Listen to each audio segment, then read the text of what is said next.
Très heureuse de vous retrouver encore branchés sur l'état numérique. Bonsoir et bienvenue, mesdames, mesdemoiselles et messieurs, à cette édition vespérale du journal qui retient à la une la visite du vice-gouverneur des chantiers de Lubumbashi. Guibert Paul Yavchibal était sur différentes routes en construction et même en réhabilitation. Il a été satisfait de l'avancement des travaux qui permettra de désenclaver plusieurs quartiers de Lubumbashi. Nous vous parlerons aussi de la santé avec la célébration de la journée mondiale contre le cancer à l'occasion. Ban Ki-moon, secrétaire général des Nations Unies, appelle les médecins à la prévention du cancer, surtout avec des messages aux populations pour les épargner de cette maladie. Une fois de plus, bonsoir et bienvenue. Je le disais tantôt au sommaire que la communauté internationale célèbre chaque 4 février la journée contre le cancer pour l'année 2005. Le secrétaire général des Nations Unies recommande aux médecins de faire véhiculer les messages pour la prévention du cancer en vue d'épargner plusieurs populations de cette maladie. C'est un reportage de Jean-Paul Maliba et Augustin Célestin Mukonza.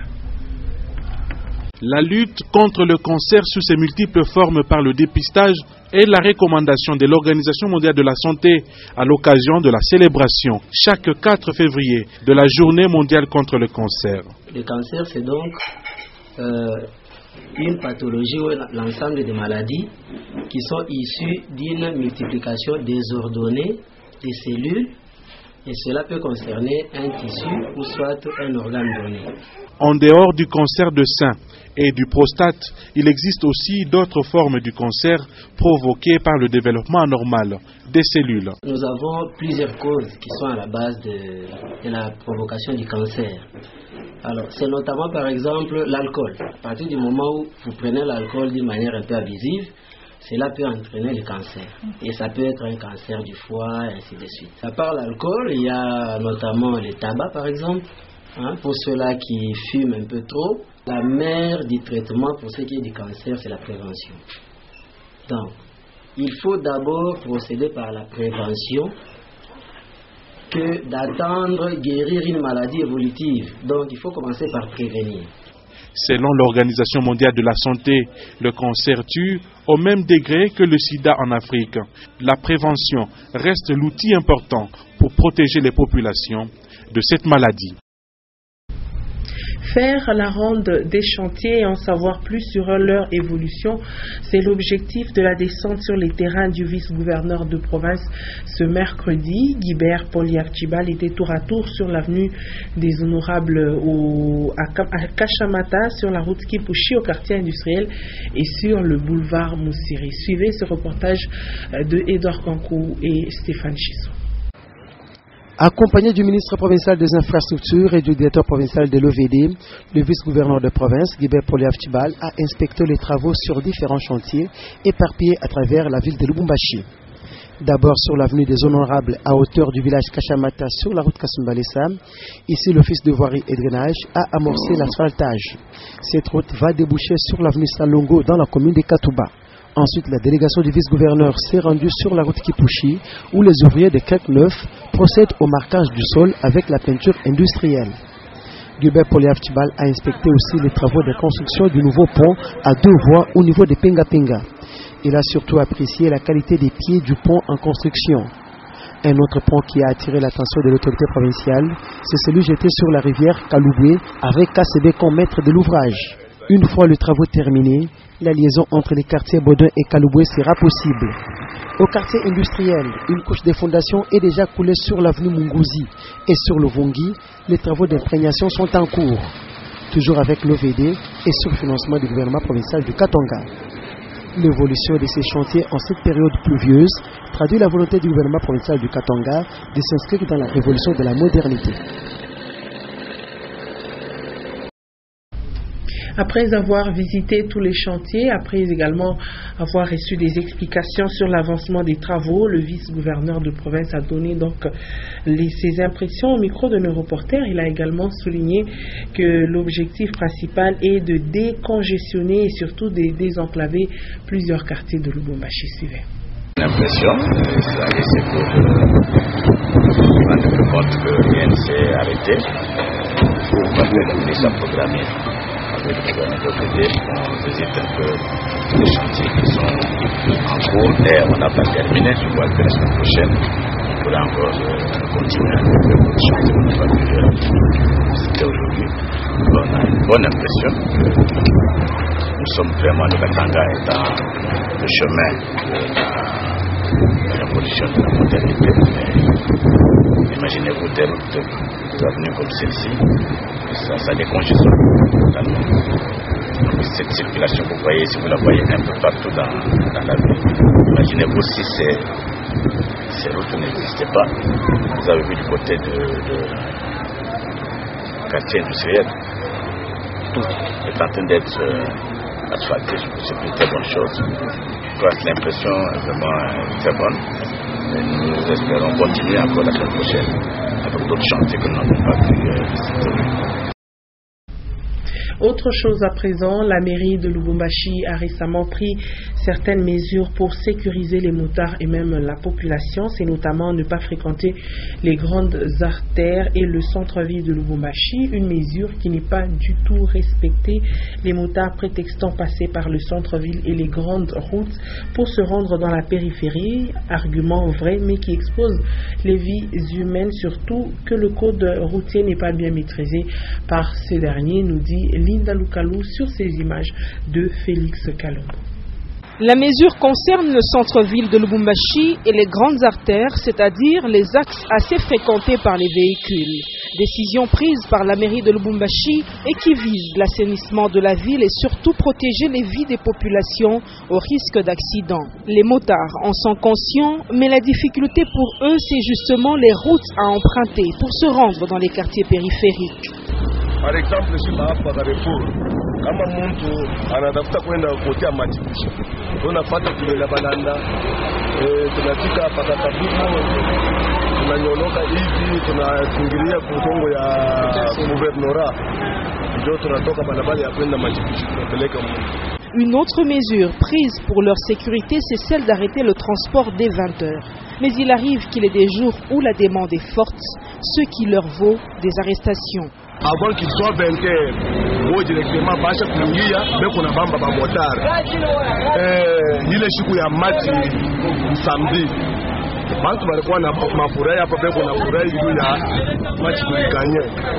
Sasa watu wanafurahi. Mfurahi ile tunaona machi na bamba ba motar. Les motards sont à ce jour visibles presque partout. Ils réclament d'ailleurs que dans leur secteur aussi soit observée une période de courtoisie. Entre-temps, la mesure portant interdiction aux motards de circuler au centre-ville et sur les grandes artères n'est pas respectée et souffre du manque de suivi. Et au marché Mzee Laurent Désiré Kabila, il se pose un problème d'évacuation. Des immondices entassés dans les 2 bacs placés devant ce lieu de négoce, voulais-je dire. Très souvent, ces ordures débordent et traînent par terre en dégageant une mauvaise odeur. Cette situation s'aggrave surtout pendant cette période des pluies où mouches et moustiques se mêlent à l'affaire. Léo Magloire Manga.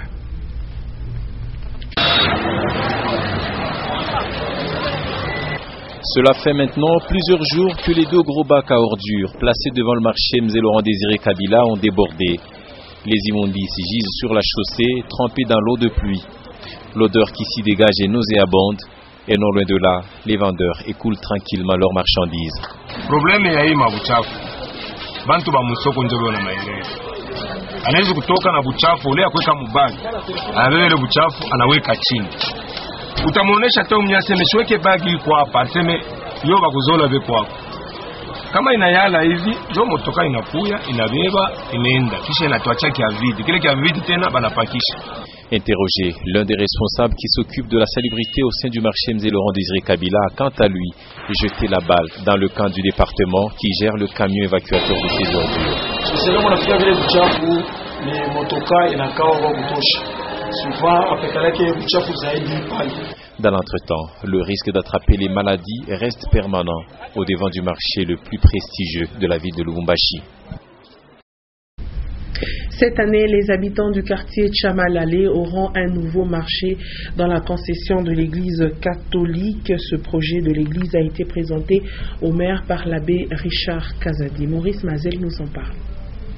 La population de la commune annexe au quartier Tchamalale va bénéficier d'un petit marché et même d'un parking dans la concession appartenant à l'église catholique. C'est au cours de l'audience que le maire de Lubumbashi a accordé au secrétaire épiscopat des évêques catholiques, l'abbé Kazadi Richard, que ce dernier a expliqué que l'église catholique ambitionne créer un marché où la population pourra s'approvisionner en denrées alimentaires. Accompagné de deux autres religieux, l'abbé Kazadi a sollicité le concours du maire Jean-Oscar Sangouza Mutunda pour la réalisation de ce projet d'intérêt communautaire. Le secrétaire épiscopat des évêques catholiques a souligné que l'implantation du dit marché ne tient plus qu'à la planification de l'église catholique. Et au ministère provincial des Finances, Christian Mwando Simba Kabulo a échangé avec les responsables de l'entreprise Ivano et Mine DRC SARL. Ces investisseurs canadiens viennent prélever la température économique en province avant d'investir dans le pétrole et même les mines. Le directeur général du groupe Ivano est ici en RDC. Et je saisis l'occasion du passage de M.